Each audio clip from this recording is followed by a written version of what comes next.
কিছুক্ষণ আগে আমাদের সর্বশ্রদ্ধেয় মাননীয় সংসদ আন্দালিব রহমান পার্থ যখন বক্তব্য দিচ্ছিলেন, উনি যখন বললেন যে সংবিধান যারা ছুঁড়ে ফেলতে চায় তাদেরকে স্বাধীনতা বিরোধীর সাথে উনি অ্যালাইন করলেন, ট্যাগ করলেন মাননীয় স্পিকার। এবং তখন ট্রেজারি বেঞ্চের সম্মানিত মাননীয় মন্ত্রী যারা ছিলেন তারা সেটাকে টেবিল চাপড়িয়ে সেটাকে সমর্থন দিলেন।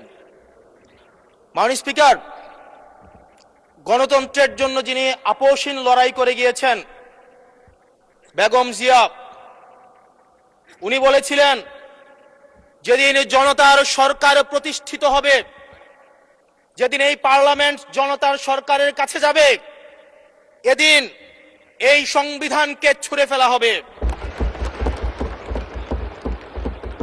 ট্রেজারি বেঞ্চের যে মন্ত্রীরা ছিলেন তারা দীর্ঘদিন, তাদের সারা জীবন তারা বেগম জিয়ার সাথে রাজনীতি করেছেন।